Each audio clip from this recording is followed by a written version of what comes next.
உலகத்திலே number one fraud பிரதமர் யாருன்னு கேட்டா நம்ம பிரதமர் திரு நரேந்திர மோடி ஜி. இவனுங்க வட மாநிலத்துல ஃபுல்லா திருட்டு ஓட்டு தான் செத்துக்கிறாங்க. மதவாத அரசியல் பண்ற பிஜேபி கள்ள ஓட்டு திருட்டு ஓட்டு சேர்க்கறதுல மட்டும் மதசார்பற்ற திருட்டு ஓட்டு செத்துக்கிறாங்க. நம்ம வளத்தை திருநானுங்க, நம்ம உரிமையை திருநானுங்க, நம்ம குரல் வழியை நசுக்குனானுங்க, எல்லாமே திருடிட்டு கடைசியில் நம்ம ஓட்டும் திருட்டான். எல்லாமே திருடனாகிறீங்களா?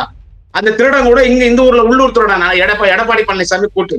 எடப்பாடி பழனிசாமி இன்னைக்கு சொல்றாரு, திமுக கள்ள ஓட்டு சேர்க்க முயற்சிக்குது, வாயில நல்லா வந்துரு போகுது. கள்ள ஓட்டு சேர்க்கிற திருடன் கூட நீ கூட நீ சேர்ந்துக்கிற. ஒரு அரக்கனை தும்சும் பண்றதுக்கு புரட்சி ஏற்படும். தேர்தல் கமிஷன், சிபிஐ, அமலாக்கத்துறை, ஐடி, இடி, ஓடி, கேடி எல்லாமே இன்னைக்கு கேடி கிட்ட இருக்குது, மோடி கிட்ட இருக்குது. அவர் prime minister honourable Narendra Modi is a number one fraud. He is a thief. He is a criminal. He is a notorious criminal. Modi is a notorious criminal. Yes, they are blaming.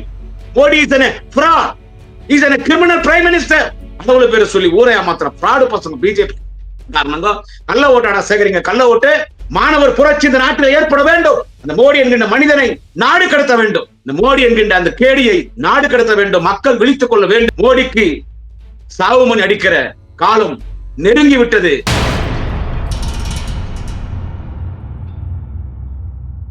My Chennai 360 YouTube channel நேயர்களுக்கு குடியாத்தம் குமரனின் பணிவான வணக்கத்தை தெரிவித்துக் கொள்கிறேன். இந்த உலகத்துல எல்லா நாடுக்கும் அதிபர் இருக்கிறாங்க, பிரதமர் இருக்காங்க. ஆனா இந்த உலகத்திலே நம்பர் ஒன் ஃப்ராடு பிரதமர் யாருன்னு கேட்டா நம்ம பிரதமர் திரு நரேந்திர மோடி ஜி அவர்கள் தான். நான் யாரா இருந்தாலும் கடுமையா பேசுவேன் பத்தி உங்களுக்கு தெரியும். ஆனா இந்த பிரதமர் இந்த மாதிரி வார்த்தை நான் பயன்படுத்துறது. ஏன்னா ஆயிரம் இருந்தாலும் இந்த நாட்டினுடைய பிரதமர். ஆனா இந்த பிரதமர் என்ன வேலை பார்க்கிறாருன்னு பாத்தீங்கன்னா, நாடு முழுக்க திருட்டு ஓட்டு சேர்த்துக்கிறார். திருட்டு ஓட்டு. இப்பதான் தெரியுது இவங்க 3வது முறை பிஜேபி எப்படி ஆட்சிக்கு வராங்கன்றது இப்பதான் தெரியும். இவனுங்க வட மாநிலத்துல ஃபுல்லா திருட்டு ஓட்டு தான் சேர்த்துக்கிறாங்க. அதே மாதிரி கர்நாடகா எல்லாமே திருட்டு ஓட்டு. இதை கண்டுபிடிச்சது யாருன்னு கேட்டீங்கன்னா, நம்ம கூட்டணி ஐஎன்டிஏ கூட்டணியுடைய தலைவர், எதிர்கட்சி தலைவர், மரியாதைக்குரிய இளம் தலைவர் திரு ராகுல் காந்தி தான் இதை கண்டுபிடிச்சார். எவ்வளவு திருட்டுத்தனம் பண்ணிக்கிறாங்க பாத்தீங்களா? எவ்வளவு பெரிய ஃப்ராடா இருக்கிறாங்கன்னு சொல்லிட்டு. சார் ஒண்ணு இல்ல சார், மகாராஷ்டிரால 10க்கு 10 ஒரு ரூம் சார். 10க்கு 10 ரூம்ல எத்தனை பேருங்க படுக்க முடியும்? 10க்கு 10 ரூம்ல எத்தனை பேர் படுக்க முடியும்? மிஞ்சி போனா 5 பேர். இல்ல அப்படியே ஒட்டி ஒட்டின்னு படுத்துனா கூட ஒரு 10 பேர் படுக்கலாம். அதுவே ரொம்ப கஷ்டம் தான். 87 பேர் ஒரே ரூம்ல வாழ்ந்துக்கிறாங்க. ஒரே 10க்கு 10 ரூம்ல மட்டும் 87 வாக்காளர் இருக்காங்க. ஒரு 10க்கு 10 ரூம் அட்ரஸ்ல 87 பேர் ஓட்டு சேர்த்துக்கிறான், போலி ஓட்டு. அதுல இந்துங்கிறாங்க, கிறிஸ்டினுங்கிறாங்க, முஸ்லீமுங்கிறாங்க. பரவாயில்ல. மதவாத அரசியல் பண்ற பிஜேபி கள்ள ஓட்டு திருட்டு ஓட்டு சேர்க்கறதுல மட்டும் மதசார்பற்ற திருட்டு ஓட்டு சேர்த்துக்கிறாங்க. ஒரு ரூம்ல மட்டும் நான் சொல்றது. அப்ப இந்த நாடு முழுக்க எப்படி சேர்த்திருப்பாங்க? இதுக்கு தேர்தல் கமிஷன் உடந்தை. இவங்க 3வது முறை ஆட்சிக்கு வர்றது எப்படி இப்பதான் தெரியுது. ஏன்னா மோடி அவர்னோ பெரிய தேச தலைவர், உலக தலைவர். அவரு 3வது முறை வந்துட்டாரு. உலகத்திலே எந்த தலைவர் இல்லைன்னா, அப்ப இந்த மாதிரி திருட்டு ஓட்டு சேர்க்கும் போது வராது எப்படி போகுது? வட மாநிலம் தானே ஃபுல்லா பாத்துறாங்க, கர்நாடகாலையும் பாத்துக்கிறாங்க. வட மாநிலத்தையும் பாத்துக்கிறாங்க, கர்நாடகாலையும் பாத்துக்கிறாங்க. கிட்டத்தட்ட ஒரு 70 லட்சமோ என்னவோ, 70 லட்சமோ 70 லட்சம் மேற்பட்ட வாக்காளர்களை இதுல பீகார்ல ரத்துப்படுத்துறாங்க. ஓட்டர் லிஸ்ட்ல பேரே இல்ல. இவனுக்கு ஐடியா என்னன்னு கேட்டா, அந்த கிட்டத்தட்ட 70 லட்சம் பேர் அந்த வாக்காளர்களை ரத்து பண்ணிட்டான் பாருங்க. அத இந்த தமிழ்நாட்டுல இருக்கிற நல்ல பீகாரி, நார்த் இந்தியன்ஸ் எல்லாம் அதை இங்க தமிழ்நாட்டுல சேர்க்கறதுக்கான திட்டம் கூட இருக்கிறதாக சொல்றாங்க. ஆனா தமிழ்நாட்டுல அந்த பாச்சாரம் பழிக்காதீங்க, தலைவர் தளபதி இருக்கிறாரு, திமுக ஆட்சி நடக்கும். சோ எல்லாமே ஃப்ராடு வேலைங்க. நம்ம வளத்தை திருநானுங்க, நம்ம உரிமையை திருநானுங்க, நம்ம குரல் வழியை நசுக்குனானுங்க, எல்லாமே திருடிட்டு கடைசியில் நம்ம ஓட்டும் திருட்டான். ஒரு மனுஷனுக்கு ஜனநாயகத்தினுடைய இறுதி எஜமானர்களுடைய ஒரு மிகப்பெரிய கடமை என்னன்னு கேட்டா, அவங்களுக்கு அந்த ஓட்டு போடுற உரிமை தான். இன்னைக்கு அந்த ஓட்டு போடுற உரிமை கூட நமக்கு இல்லாம இன்னைக்கு போலி ஓட்டு சேர்த்துக்கிறாங்கன்னு சொன்னா, இது எப்படி நீங்க எல்லாம் கொஞ்சம் யோசிக்கணும். உத்தரப்பிரதேஷ், பீகார், மத்திய பிரதேஷ், இப்படி எல்லாமே Dota north India, Maharashtra, Karnataka கூட இப்படி எல்லா இடத்துலயும் போலி வாக்காளர் சேர்த்திருக்காங்க. சார் ஒண்ணு வேணாங்க, வாரணாசி தொகுதி தான் நரேந்திர மோடி எம்பி. இந்த முறை நாடாளுமன்ற தேர்தல வாரணாசி தொகுதியில 5 ரவுண்ட் மோடி பின்னடைவு. 5 ரவுண்ட் பின்னடைவு. 6வது ரவுண்ட்ல இருந்து அவர் முன்னிலை வரார். இப்ப தெரியுதா எப்படி வராரு அவருன்னு சொல்லிட்டு. 5 ரவுண்ட் பின்னடைவு அடிச்ச மோடி இந்த நாட்டுடைய பிரதமர், 2 முறை பிரதமரா இருந்தவரு. இப்ப 3வது முறை, அப்ப 2 எலெக்ஷன் 2ஆம் முறை பிரதமர். 5 ரவுண்ட் பின்னடைவு இருந்தவங்க 6வது ரவுண்ட் வரும்போது அவர் முன்னிலை வராரு, ஜெயிக்கிறார். அப்போ என்ன அப்ப எப்படி ஜெயிக்கிறாரு? இதுல இருந்து தெரியுது எல்லாமே கள்ள ஓட்டு. அப்ப கள்ள ஓட்டு சேர்க்கலாம் பிஜேபி ஆட்சிக்கு வர முடியாது. ஐஎன்டிஏ கூட்டணி காங்கிரஸ் தான் ஆட்சிக்கு வந்திருக்கும், ராகுல் காந்தி தான் பிரதமரா இருந்திருப்பார். சோ இப்படி நம்பர் 1 திருட்டு பசங்களா இருக்கிறாங்க. எவ்வளவு ஒரு மோசமான பிரதமர் நமக்கு இருக்கிறார் பாத்தீங்களா? ஒரு நல்லதும் மக்களுக்கு பண்ணல. இனிமே என்னைக்குமே இந்தியாவில பிஜேபி தான் ஆட்சி இருக்கணும் இவ்வளவு தைரியமா பேசுறானுங்கன்னா அதுக்கு என்னங்க காரணம்? இந்த திருட்டு ஓட்டுங்க. இதுக்கு தேர்தல் கமிஷன் உடந்தையா இருக்குதுங்க. சாதனை பண்ணி மக்களா பார்த்து நம்மள தேர்ந்தெடுக்கணும். இந்த தலைவன் தான் நம்ம நாட்டை ஆட்சி செய்யணும்னு. ஆனா நீ திருட்டு ஓட்டு சேர்த்து இந்த மாதிரி ஆட்சிக்கு வரேன்னு கேட்டா இவ்வளவு ஒரு அராஜகமா? இனி இதை பண்ணவங்க இன்னும் என்னென்ன பண்ணுவாங்க? இதை பண்ணவங்க இன்னும் என்னென்ன பண்ணுவாங்க? ஒரே ஒரு பையன் மட்டும் 10 ஓட்டு போட்டுக்கிறான். அவன் அந்த வீடியோ நீங்க பாத்துருக்கலாம், சோசியல் மீடியால வைரலா இருக்கும். ஒரே ஒரு பையன் மட்டும் 10 ஓட்டு. அவன் சொல்றான், மே ஏக் ஆத்மி 10 ஓட் டாலான்றான். சிரிச்சுனே சொல்றான், மே ஏக் ஆத்மி மே தோ 10 ஓட் டாலான்றான். ஒரு துணை முதலமைச்சர், ஒரு துணை முதலமைச்சருங்க, ஒரு துணை முதலமைச்சருக்கு பீகார் துணை முதலமைச்சர், ஒரு துணை முதலமைச்சர், அதாவது என்னன்னு கேட்டீங்கன்னா 2 ஓட்டுக்குது அந்த துணை முதலமைச்சருக்கு. 2 இடத்துலயுமே ஓட்டு போட்டுக்கிறான். ஒரு துணை முதலமைச்சருக்கு 2 ஓட்டு, அவன் 2 ஓட்டுலயும் ஓட்டு போட்டுக்கிறான். அப்ப இது டிவில வந்திருக்கும், பிரஸ்ல வந்திருக்கும், யாரும் பெருசு படுத்தலையா? எத்தனோ பேர் ஓட்டர் லிஸ்ட்ல பேர் இல்ல. அவன் கரெக்டா கட் பண்றான். எப்படி கட் பண்றான்னு கேட்டீங்கன்னா தெரியும். ஒரு வீடுக்கு போனா இவங்க யாருக்கு ஓட்டு போடுறாங்கன்றது தெரியும். இவன் பிஜேபி போடுவான், இவன் காங்கிரஸ் போடுவான், இவன் கம்யூனிஸ்ட் போடுவான், அப்படி இவன் ஆம் ஆத்மி கட்சிக்கு ஓட்டு போடுவான் அப்படின்னு தெரியும். சோ யாரெல்லாம் பிஜேபி ஓட்டு போட மாட்டாங்க, யாரெல்லாம் ஆன்டி பிஜேபியா இருப்பாங்க, அவங்க ஓட்டு அத்தனை ஓட்டு ரத்து பண்ணிட்டு இவனுக்கு கள்ள ஓட்டு சேர்த்து அந்த திருட்டுத்தனமான ஓட்டுங்கள்லாம் எடுத்துன்னு போய் இவனுக்கு ஓட்டு போட்டு இவனுக்கு ஜெயிக்கிறான். இப்ப திருப்பூர்ல பாத்தீங்கன்னா லட்சக்கணக்கான நார்த் இந்தியன்ஸ் தான் இருக்காங்க. இன்னும் கொஞ்ச நாள் போனா திருப்பூர்ல நார்த் இந்தியன்ஸுடைய யாருக்கு ஓட்டு போடுறாங்களோ அவங்க தான் ஜெயிப்பாங்க. நம்ம டிசைடிங் அத்தாரிட்டி திருப்பூர்ல இந்த கோயம்புத்தூர் சைடு எல்லாம் பாத்தீங்கன்னா இந்த பனியன் கம்பெனி, இந்த கார்மெண்ட்ஸ் ஏரியா எல்லாம் டிசைடிங் அத்தாரிட்டி யாருன்னு கேட்டா நார்த் இந்தியன்ஸ் தான் இருக்கும்.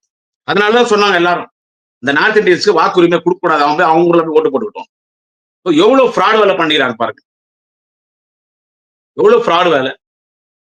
இதை கண்டிச்சா ராகுல் காந்தி நீங்க கூட ராகுல் காந்தியை பார்த்து அவங்க சொல்றாங்க, ரேபரேலி தொகுதியில நீங்க கூட கள்ள ஓட்டு போட்டுதான் ஜெயிச்சீங்களான்னு சொல்லி ராகுல் காந்தி கேட்கறாங்க. இதெல்லாம் இதை யார் இதை பெருசுப்படுத்தி இந்த இஷ்யூ பெருசாக்கணும்னு கேட்டா மாணவர் சமுதாயம். சோசியல் மீடியால மாணவர் சமுதாயம் விழித்துக் கொள்ள வேண்டும். நார்த் இந்தியாவில் இருக்கிற ஸ்டூடெண்ட்ஸ், நார்த் இந்தியாவில் இருக்கிறவங்க எல்லாம் வடக்கான்ஸ் எல்லாம் மாக்கானுங்க, எல்லாம் மாடு மேய்க்கிறவனுங்க, அறிவில்லாதவனுங்க, பிஜேபி பார்த்தா பயப்படுறானுங்க. அந்த ஒரு நிலைமை, அந்த நிலைமையில இருந்து நம்ம மாற்றணும். இனிமே பிஜேபிக்கு யாரும் ஓட்டே போட கூடாது. இதை சுப்ரீம் கோர்ட் தான் தலையிட்டு இது கடுமையான தண்டனை கொடுக்கணும். இந்த தேர்தல் கமிஷன் மீது கடுமையான நடவடிக்கை எடுக்க வேண்டும். அவன் இன்னும் கூட கள்ள ஓட்டு சேர்த்துன்னு தான் இருக்கான். இன்னும் கூட கள்ள ஓட்டை சேர்த்துட்டே இருக்கிறாங்க.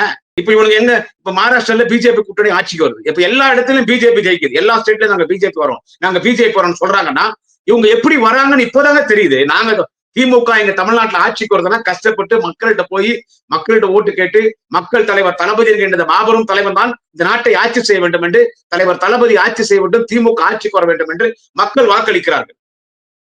அதனால தமிழ்நாட்டுல திமுக ஆட்சிக்கு வருது. ஆனா இன்னைக்கு வட மாநிலத்துல எல்லா ஸ்டேட்ல எங்க நடந்தாலும் பிஜேபி ஆட்சிக்கு வருது, இல்ல பிஜேபி கூட்டணி ஆட்சிக்கு வருது. எப்படி? இந்த கள்ள ஓட்டு. கள்ள ஓட்டு, ஒரு கள்ளத்தனமான பிரதமர், ஒரு திருட்டுத்தனமான பிரதமர், ஒரு மோசடி பிரதமர், ஒரு மோசடி போர் வழியாக, ஒரு மோசடி பேர் வழியாக இன்னும் பகிரங்கமாக சொல்ல வேண்டும் என்றால் 428 to 420 420 ஒரு 840 பிரதமராகத்தான் நமக்கு நரேந்திர மோடி இருக்கிறார்.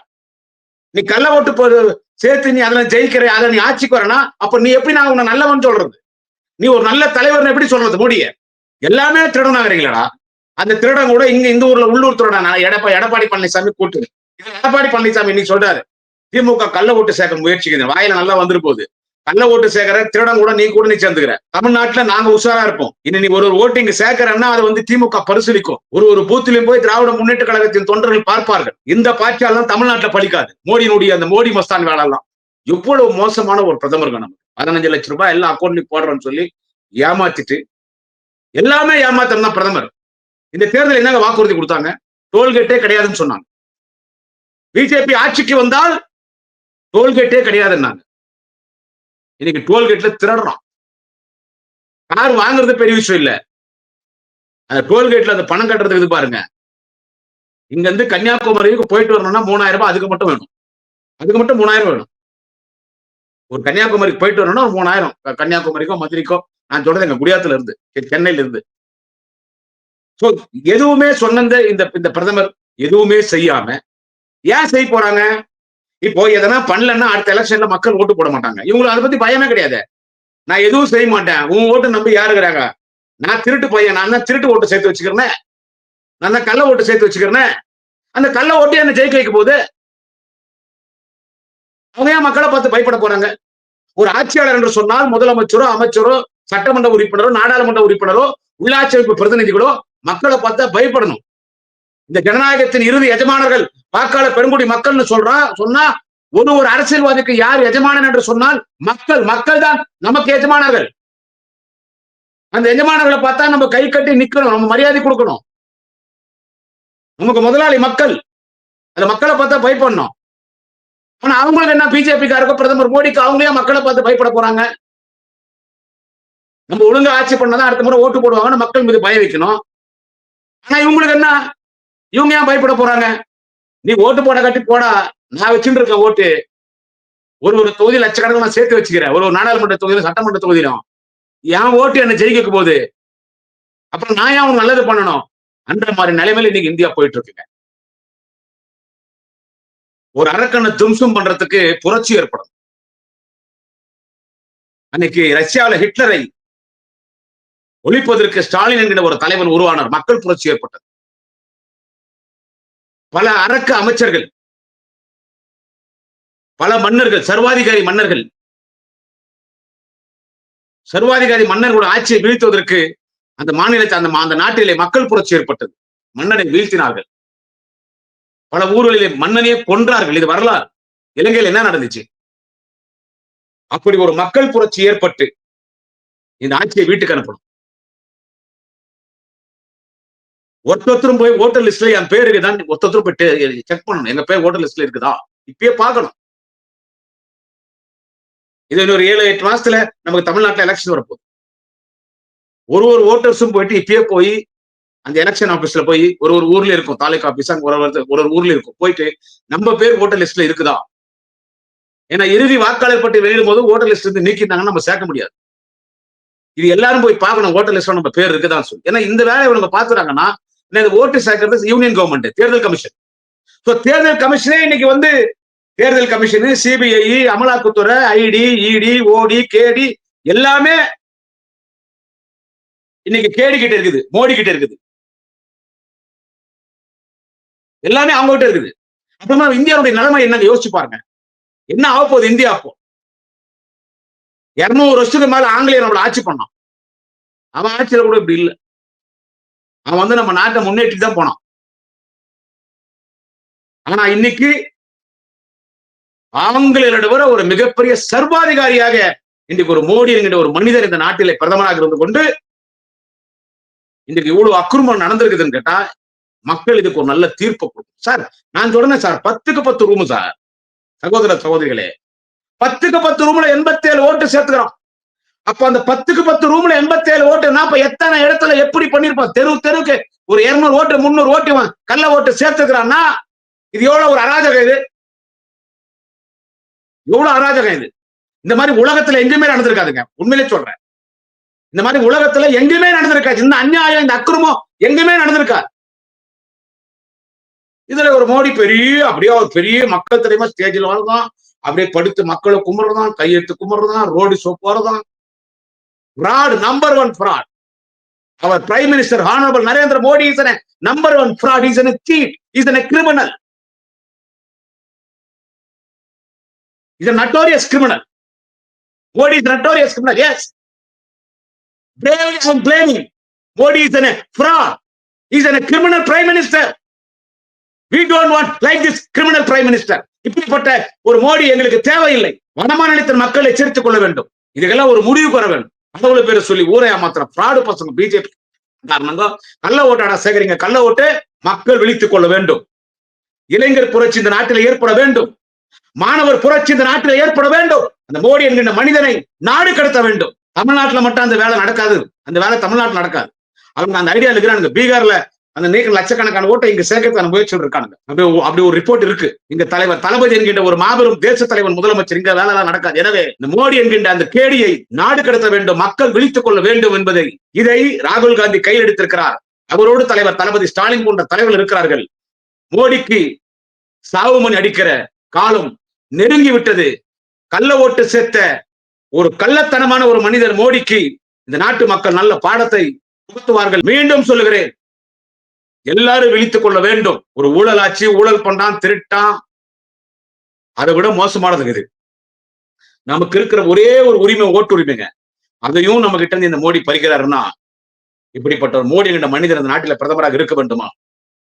இந்த மோடியை நாடு கடத்த வேண்டும். கண்டிப்பாக INDA கூட்டணி மோடியை விடாது, இந்த தேர்தல் கமிஷனை விடாது என்பதை தெரிவித்துக் கொண்டு நாளை இன்னொரு பதிவிலே சந்திக்கிறேன். நன்றி, வணக்கம்.